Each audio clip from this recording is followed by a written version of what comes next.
I'm Terrence James, and you're watching another episode of Neutral Reviews, where we try to stay neutral and let how the facts feel on road drive your decision. And today, I have the keys for a new Volkswagen Jetta GLI that I have borrowed from Volkswagen Canada. Now, Volkswagen and many others, including myself, have dubbed this the GTI with a trunk, because that is exactly what it is. The GLI here is built on last generation's MQB platform, shares the powertrain with the old GTI, even has the brakes off the Golf R, but what is most important, does it share what makes that Golf the hot hatch?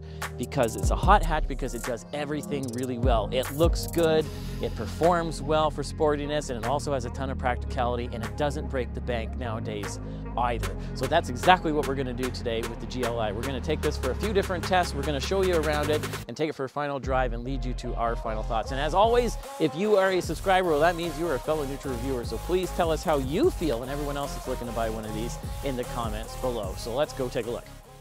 Okay, let's show you around this thing and show you how it differs from the normal Jetta, because you got the sporty one here. So right away you got red all over the place. Not only is it a red car and it's a nice red color on the GLI here, but you have this nice red accent like the GTI. You got different badging. I do like, since the refresh there in 22, you do have that cooler looking more modern Volkswagen badge. I do not have that on my Mark 7. And of course, on my car and this and the normal Jetta, you always have really nice lights. You do have LEDs up front here. And again, when you look at this bumper here, you do have these vents. I think they look really cool, especially with this red here. That is, doesn't matter what color car that you get, you're always going to get this red here. It's just, they're fake. Oh, that drives me crazy, but they're fake on my car, and they're even fake on a Civic Type R and a Supra nowadays. So, you know, what are you going to do? Anyway, but yes, you got the honeycomb, and you also have this little side skirt thing here, which goes all the way around the car, as you can see, even along the side and on the back, which I think is really cool from a styling perspective. And when we're talking about styling as well, this is shared with the normal Jetta, but I do like that hood. It's pretty cool with the little ripples and things like that.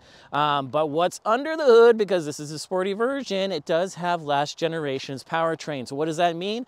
Well, Volkswagen has a grunty, powerful, fairly reliable, and when I say fairly reliable, just compared to a Toyota or something, it's a very good engine. They use it in just about everything. It's their 2-liter TSI direct injected dual overhead cam 24-valve turbocharged 4-cylinder. That is a mouthful, but it's got 258 horsepower, or sorry, 258 pound-feet of torque and 228 horsepower. Now, it doesn't sound like a lot, but you'll see in our tests, this thing really will put you back in your seat. It will actually rocket this 3,200-pound GTI with a trunk from 0 to 60 in around 6 seconds. And again, nowadays with your 0 to 60s in 2 to 3 seconds, all these electric vehicles, that doesn't sound fast, but believe me, compared to most cars, that is pretty fast. So when we come back here, you're also going to have to stop and steer when you're going that fast.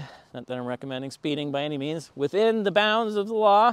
But of course, you do have these upgraded, really nice looking tires. You're always going to get the nicer one on the GTI or the GLI. So you got 18s on here. You got a sportier rubber, 245 width, I believe. Just let me double check. Oh, 225, sorry, 45 R18. So not quite as wide as you're going to get, you know, on that WRX, but it still does feel quite planted. And when it about stopping, well, as we said, it does have last year's Golf R brakes on there, front and back. So that does work really, really well. You got 13-inch disc front and 11 in the rear. So that is plenty for a car, as we said, it only weighs around 3,200 pounds. Suspension, again, very, very sporty. So you're getting last year's or last generation's sportiness, but it's still a good setup on this. Traditional strut front, multi-link in the rear, but the tuning of it, especially with the dynamic dampers that you have, it really does have a nice range between comfort and sportiness, but it doesn't matter if you go all the way to the stiff or the comfort, it is going to be nice and compliant, and we'll show in the tests any way that you go about it. It works really, really well. And again, with steering, it does use a more modern electronic steering on here, just like everything else nowadays for the safety features, which they do give you many, even at the base Jetta, but especially with the GLI here, and it does work pretty good. And what else helps this, being a front-wheel drive platform, like my GTI, is it has a VAQ limited slip I shouldn't say limited slip, it has limited slip differential, not quite like you're used to with an LSD, but it's kind of a happy medium. You got the mechanical clutch packs with this, but it's also computer controlled, and it does have brake torque vectoring to help around those corners as well. But this system is really, really nice in the sense that it shouldn't cook your brakes like some of the other cheaper systems that don't want to use that full mechanical system.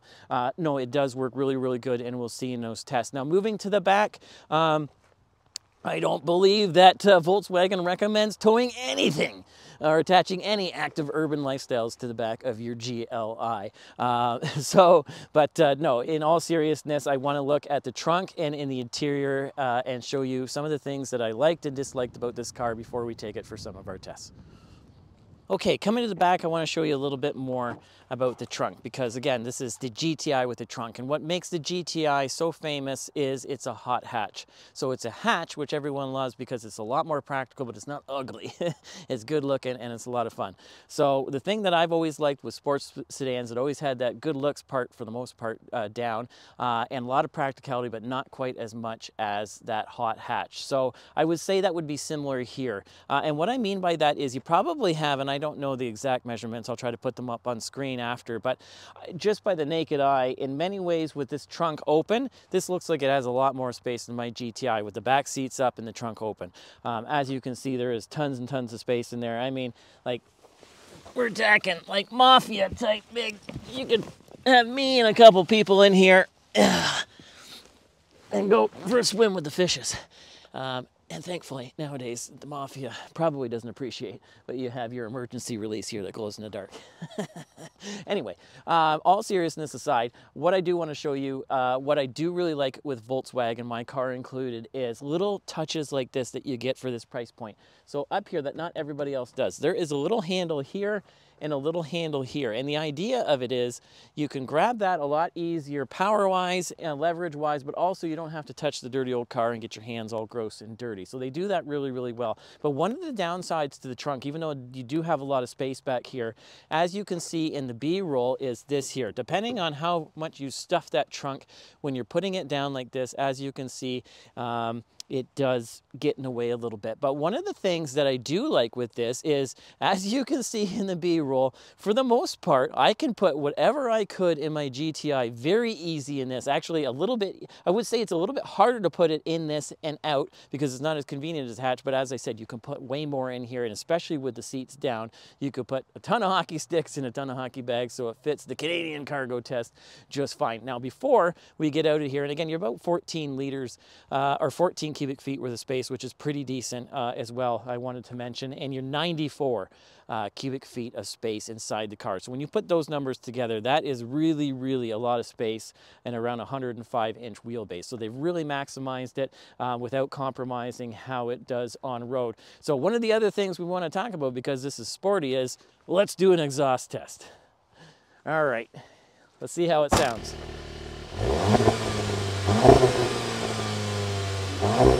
Not bad nowadays. We'll say pass. Not quite as good as the Civic Si or the WRX, but I do appreciate that all three companies are putting some effort into still getting some nice sounding exhaust. So let's take a better look at the inside, show you some of the things that we like in there. All right, and coming to the back, there's a few things I want to show you. So one of the things is the door doesn't open as far as it does on some vehicles. However, as you can see from the B-roll, I can still get my baby seat in for Moose Baby just fine. And it's just about as easy as it is in my GTI. As you can see, I'm taking it from one car to the other, and it works pretty good. So now coming in here, it's easy to get in and out. And again, I am pretty spry for a 5'7", 150-pound person. But as you can see, I can get in here just fine. I got lots of headroom, lots of shoulder room. This is an actual 5-seater, so 3 back here. And let's just test it out. Oh, that's a close-up. Hello. Face for radio. Yeah, that's not super comfortable, but it's technically, you could do it in a pinch. And it does feel a little pinched. But no, all of these seats aren't too bad. One of the things with Volkswagen that I like, as I said, they do a lot of little things good at that price point to make you feel like you're in something more expensive. Now, you have to have these headrests for regulation, but they do look really nice and they work nice. You got these cup holders here, which also act as an armrest. These seats are comfortable and sporty. Like, again, I was talking about the Honda Civic. The Honda Civic cheaps out a little bit back here. These seats are really nice and really sporty and quite comfortable. And you do have heated seats back here on the outboard ones, and you do have a mat pocket. But when I'm saying that they do little things good in the Volkswagen, just look at the materials, not only the choice in colors, but there's just this little texture to it. And the same with over here, like just a little attention to detail, especially where the eye line is, and how these seats here, even though there's plenty of leg room, are concave or cut out just to give you that extra little bit of space. So let's go up front and show you what we like. Oh, before we go up front. There is one thing that I don't like back here, and I'm teasing, of course, because almost every car is like this nowadays, but it is our can I hang my arm out the window and be cool test in my GLI if I get stuff back here and don't get shotgun. Let's just see. Yeah, that's unfortunate. Not cool back here at all. Comfortable, but not cool. So let's go up front. Okay, coming up front in the Jetta GLI, and that is one of my favorite sounds. That is the sound of some solid German engineering. Thump. It does. I really like that sound. It does give you the impression that this thing is well built, and it really is when it comes to that overall construction. Absolutely.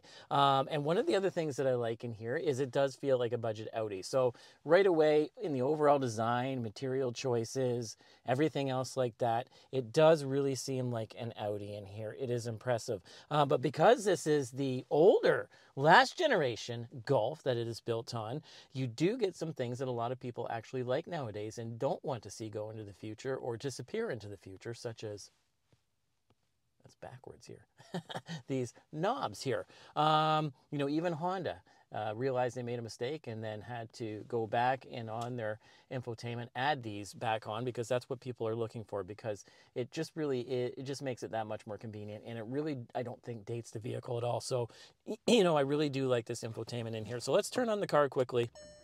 I'm not going to go and talk a lot about the infotainment because it does work pretty good on this one.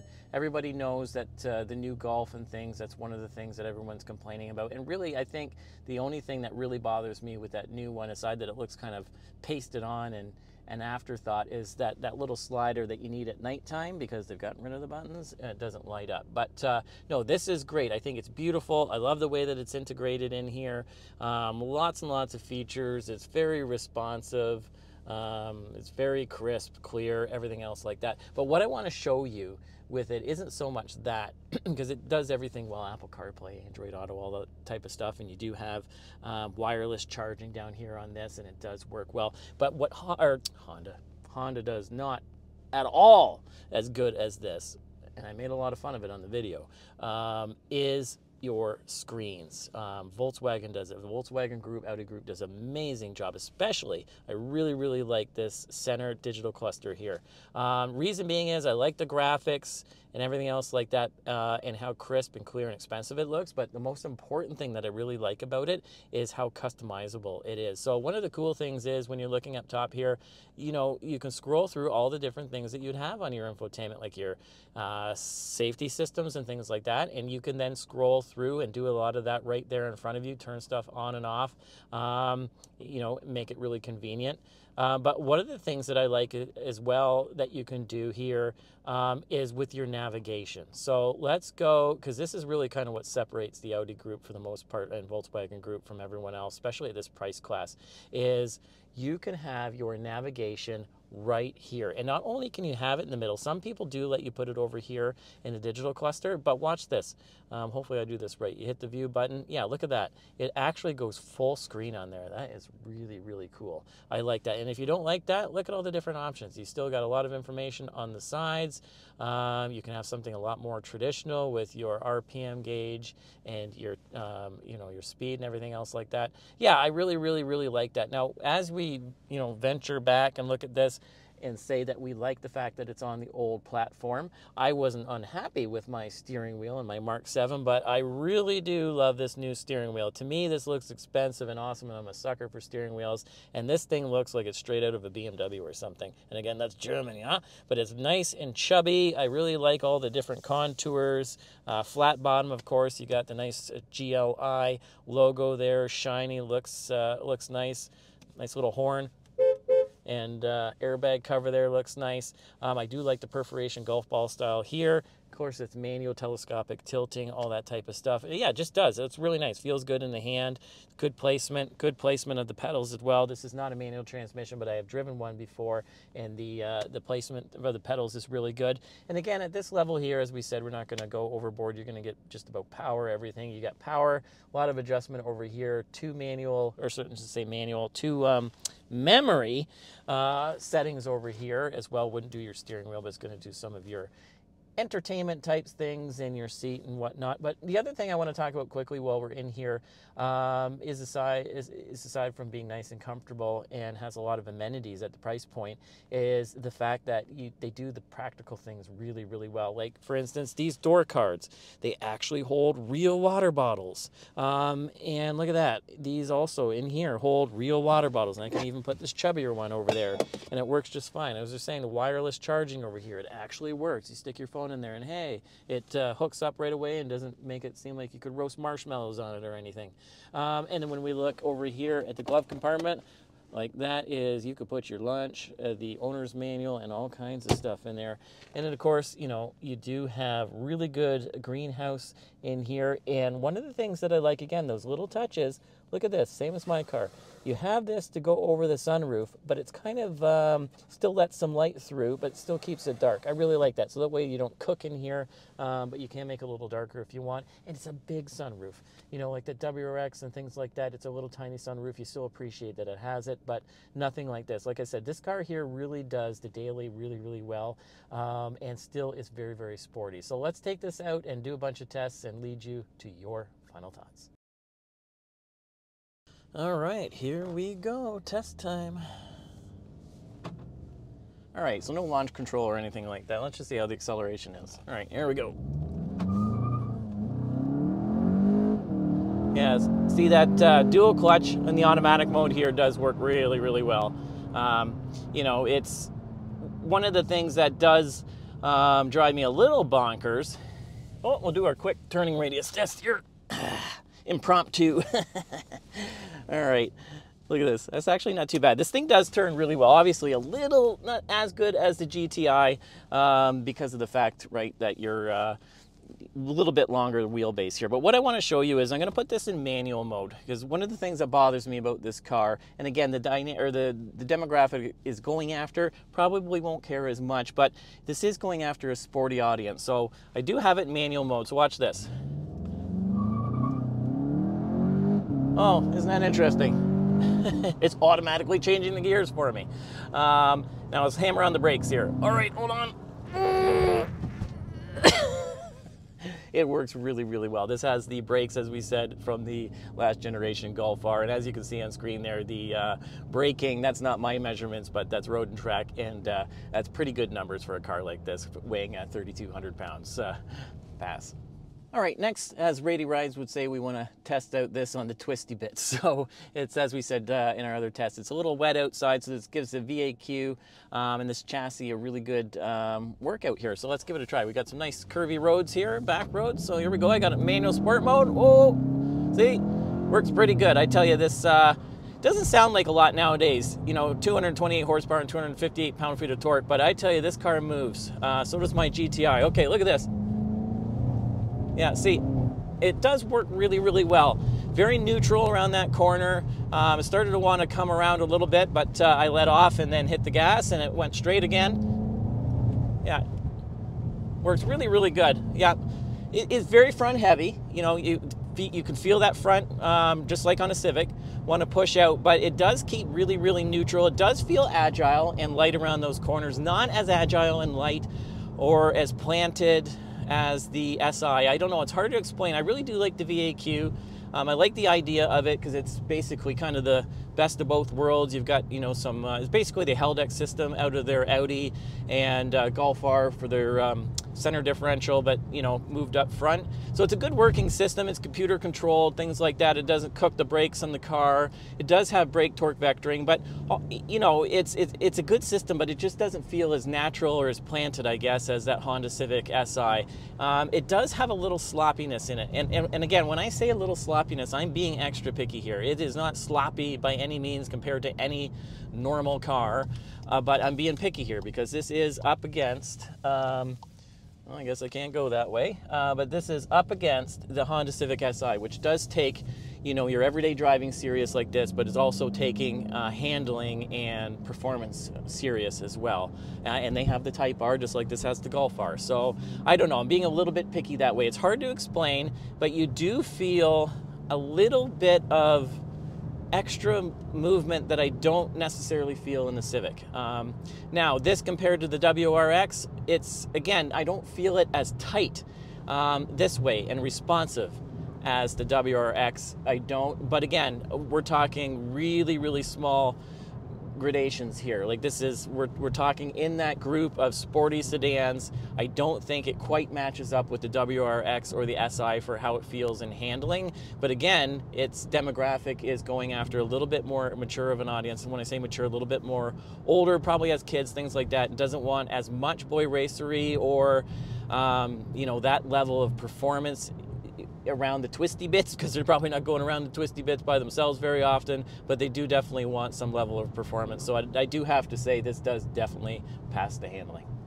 Okay, next let's do our highway and handling test. We just did kind of a more backroads handling test, but what about trying to get onto the highway, things like that, and how quiet is it? Because it's really, again, this is where you're going to probably spend a lot of time in this vehicle, is long trips or on the highway, things like that. Okay, so right away, again, I kind of like that it's wet out today, especially with these normal tires that this car has. Gives you an idea. Like, I'm going way faster than you should ever on an on-ramp here. Not dangerous or anything, but pretty quick, just to give you an idea. And it does hold really well. Like, this is definitely as planted as my GTI.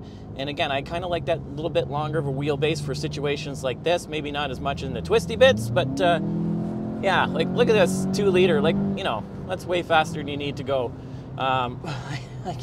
Again, you think 4-cylinder, 228 horsepower, but wow, like it really does put you back in the seat there. Now, that's one thing I do want to mention, because I have spent some significant time in this car on the highway, because where I pick it up from Volkswagen is quite a bit of a drive to where I live, 2 or 3 hours. So anyway, I spent some time on the highway, and I have to say, compared to the WRX and the Civic Si, it is probably a little bit better, especially the WRX, because it's pretty loud, both in the wind noise and engine noise. You know, the engine noise probably on purpose. But this here, the engine noise, as you can hear, especially in sport mode, does have a nice noise to it, you know, and that noise does also enhanced through the speakers there. But yeah, it does sound pretty good. But what I wanted to say is about these seats. Now, again, this is, everybody's going to be a little bit different. I'm 5'7", as I was saying, 150 pounds, and, you know, my body's different than your body. I don't have a lot of back problems, knock on wood, or anything else like that, but I just can't find the right position in these. And again, I love my seats in my GTI, and I do like these German seats. I like how they're firm, they're bolstered, yet they're not punishing firm, you know, just enough to keep you alert. But it's just the angle for me. Okay, so the next thing we want to check here is how this thing does in a parking garage that I go to often with my GTI, that I find not too bad with my GTI, but it does make me a little nervous. I get a little sweaty in there because I find it very, very tight. So that's exactly what we're going to do here. All right, so we're going to enter in, and when we're entering here, it's not too bad when you're entering. It is a little tight, but these cars are getting big, right? This is like the Honda Civic Si that we did. Like, these aren't small anymore, even though you're, you know, you're compact or subcompact or whatever they call them nowadays. They're not really that small anymore. Actually, my friend used to have a Ford 500, and it's not a lot longer in wheelbase or anything than this here or the Honda Civic and whatnot. So one of the things is, can I get my little alligator arms here and get a ticket? Yes, I can. All right, good thing, because often they make it hard for people with little alligator arms. All right, so here we go. Now we want to go around the corner here and park. Okay. So here we go. Yeah, so as we said, these things are getting a lot bigger. Now that's a good thing, because you got a lot more leg room and cargo room and things like that, but it does make it a little bit difficult to park, because a lot of people stay away from SUVs and minivans and things like that, because they're not the easiest thing in the world to park. So what I want to do here is see if we can figure out a way to exit this place. Actually, you know what? I want to go down one more level, just so you can see here where it gets a little bit tight. And actually, let's do a quick parking while we're here, actually. Okay? See, it probably doesn't look like it on camera, but I am telling you, that is absolutely terrifying. It feels like I'm some sort of like a Disney ride or something. Okay, come around here. I want to go down one more level, because like I said, these spiral staircase type things, they do get pretty tight in here. But yeah, no, this thing does handle really, really well. Like, I can't believe for how big of a car, the turning radius in here is pretty nimble. Like, I can't believe how sharp it turns, the turning radius for a longer car. Like, that is one thing that the Volkswagen does really well, and how things have come along here. All right, so this is where it's starting to get pretty windy and dark and tight here. So let's just do a quick parking. Okay, make sure I don't run anybody over. Here we go. Okay. And here we go, got a nice spot. We'll back into, and as you can see, we got nice clear, not dynamic lines, but really clear high definition screen there, and really easy to get between those lines. Pass all the way around.